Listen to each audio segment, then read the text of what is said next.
Friends, today's story is from Surat, Gujarat. In the Pandasara police station area of Surat city, near Sai Mohan Society, there was a field on Jiabudia Road where a group of children had gone to play cricket. Some of the children were busy setting up wickets on the field, while others were practicing bowling and fielding. During the game, the ball suddenly flew toward the bushes near the field. To retrieve the ball, 2 to 3 children rushed to the bushes. As they approached, they saw a girl lying on the ground. Seeing the girl in this condition, the children were frightened and immediately ran back to tell their friends.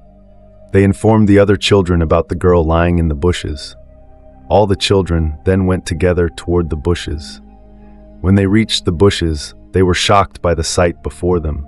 There, lying in the bushes, was a dead body of a girl. Upon seeing this, the children stopped playing and ran toward Sai Mohan Society.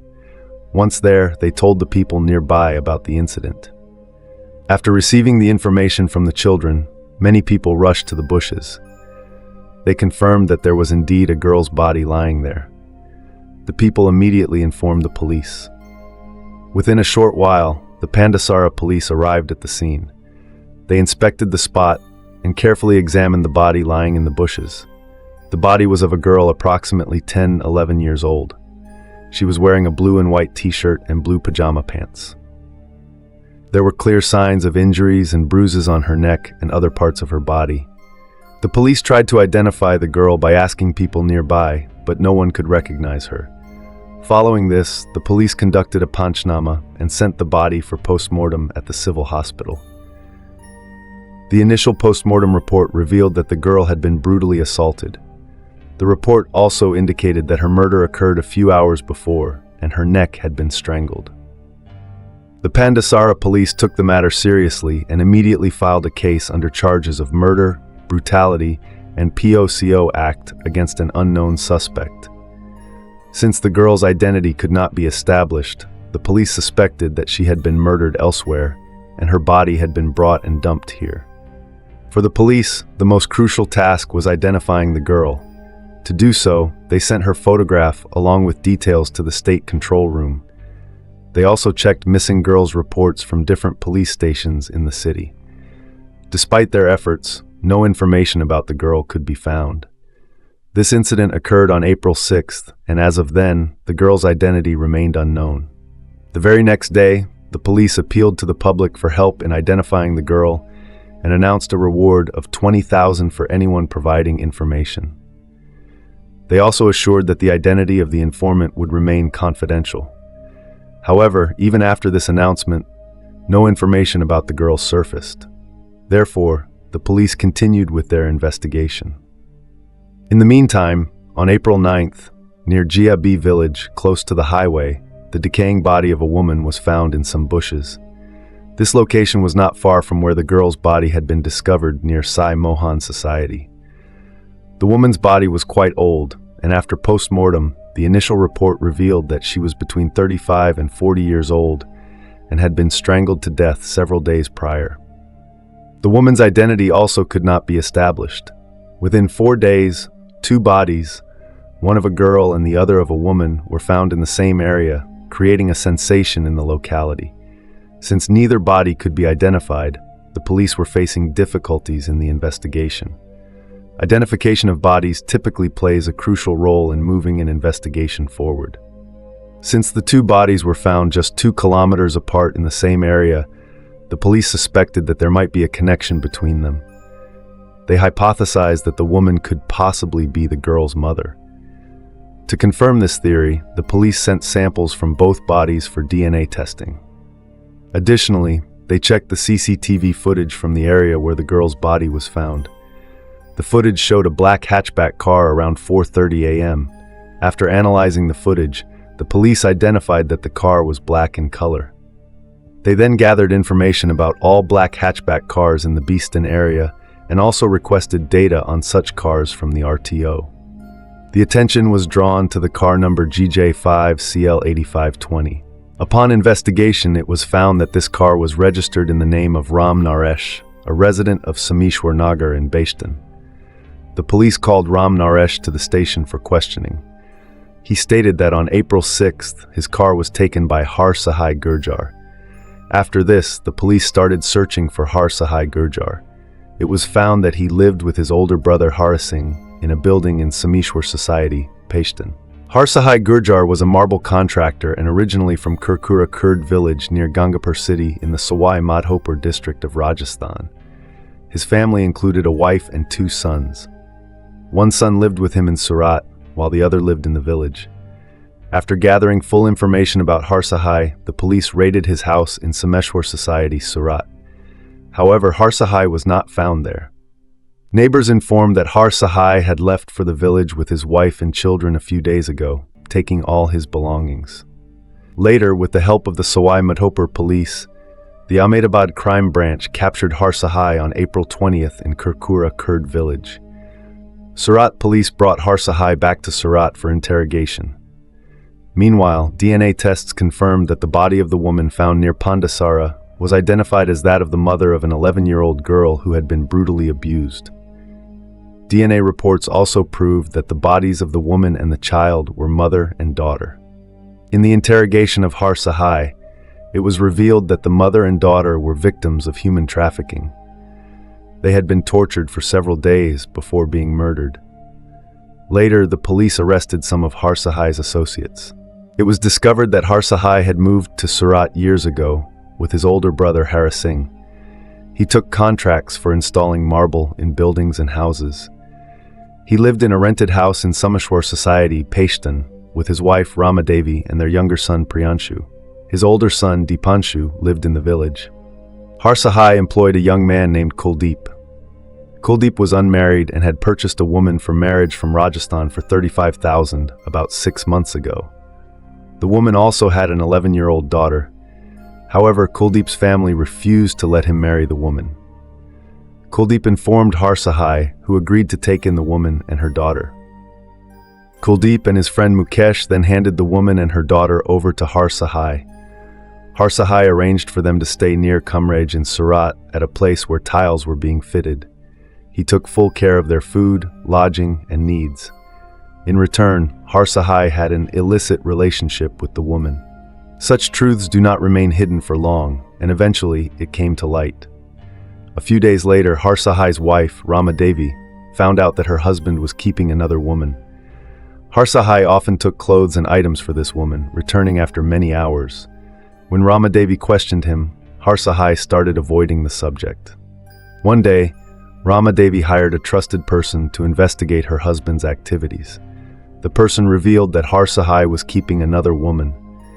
This led to frequent arguments between Ramadevi and Har Sahai, and tensions rose in the house. During this period, Har Sahai moved the woman and her daughter from Kamraj to a flat in Mansarovar. Meanwhile, the woman started pressuring Har Sahai to either marry her or give her money. Har Sahai became increasingly frustrated and decided to get rid of her. In the 4th week of March, Har Sahai struck the woman on the head with a brick, injuring her. He then strangled her with her scarf and killed her, all in front of her 11-year-old daughter. After the murder, Har Sahai dumped the body near Pandasara. On April 9th, the police found the woman's body in a decomposed state. After the murder, Har Sahai brought the child to his house. The little girl kept crying, missing her mother. In every house of the locality, whenever Har Sahai saw another child, it would remind him of her, which only increased the fights between him and his wife, Ramadevi. Har Sahai didn't know what to do with the child, and the growing arguments in the house, combined with the fear that the girl might reveal everything, led him to abuse the child over many days. During this period, Har Sahai committed heinous acts against the innocent child. On the night of April 5th, Har Sahai took the girl to the roof of the house, where he assaulted her. Then he strangled her and killed her.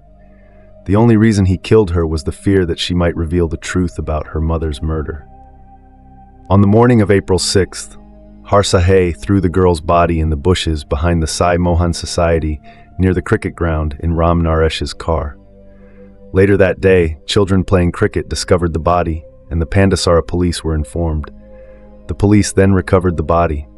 The post-mortem report revealed that the child had over 80 injuries on her body. For the next 20 days, Surat police were in search of her identity, questioning over 40 people in Rajasthan and Surat. Only then did they successfully identify the mother and daughter. The woman was identified as a resident of Sikar, Rajasthan. According to her mother, her face had been severely burnt by hot water during her childhood, which had prevented her from getting married. Eventually, she married in Fatehpur, Sikar, on June 22, 2007. The economic condition of the in-laws was not good, and just a year after the marriage, she gave birth to a daughter. Later, she left her husband in Fatehpur and remarried in 2010 to a man from Bundi, a footwear seller with 3 children from his previous wife. This second marriage, however, did not bring her happiness, and she had frequent arguments with her new husband. After one such argument, she left for her maternal home, but later returned to Bundi. 7 months before the incident, the woman left her husband, taking her daughter with her, and promised to return in 2 days. She also took jewelry with her. When she didn't return, her husband grew worried and called her, but she told him she was in Jaipur and in some trouble. After that, there was no contact. Her husband filed a missing person report in Bundi, and police began their investigation. Tracing her phone location, they found she was in Gangapur city. He went there, but she wasn't found. The police then traced her location to Dausa, Gangapur city, and eventually Surat. The woman's second husband claimed that the police hadn't helped him properly, and that if they had, his wife wouldn't have ended up in Surat, and she might still be alive. After further investigation, Surat police located her family, and using Aadhaar card photos and other evidence, they confirmed her identity. The woman and her daughter's bodies were buried in Surat's Mora Bagal cemetery on April 27th, with the help of Abdul Malbar of Ekta Trust. The police ensured the burial was done secretly, preventing media from finding out. They even covered the car's license plate and ensured the family's faces were hidden. The family revealed that they hadn't heard from the woman in 2 years, and the most significant detail was the discovery of the child's body in Pandesara, Surat, on April 26th. Surat police, along with 500 officers from Ahmedabad Crime Branch and other departments, worked tirelessly to identify the child.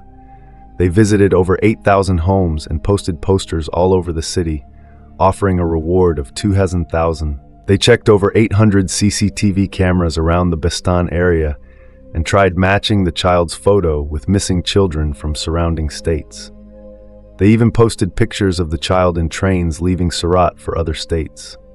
Around 1,000 mobile numbers active near the area between the night of April 5th and the morning of April 6th were checked. The police also showed the child's photo to residents of the building where the girl had been held hostage, but no one recognized her, as she had never been allowed outside. Later, Surat Police Commissioner Satish Sharma confirmed that the authorities had enough evidence to convict the perpetrators, including CCTV footage and DNA matches between the mother and daughter. Gujarat's Home Minister stated that the case would be heard in a fast-track court and that a special prosecutor would be appointed. This case sheds light on the ongoing problem of human trafficking, where women are treated as objects to be exploited. Once the perpetrators tire of them, they either abandon them or murder them, as seen in this tragic incident. Neither the woman nor her daughter were at fault, but the criminals ruthlessly took their lives. The police later arrested Harsahai and his accomplices, presenting them in court. Harsahai was sentenced to death for the murders, while his accomplices received life sentences. The purpose of sharing this incident is not to cause distress or discomfort, but to raise awareness. Please share your thoughts in the comments, and if you appreciated our efforts, kindly like and share the video. If you haven't subscribed to our channel yet, please do so and press the bell icon to get notifications of our upcoming videos.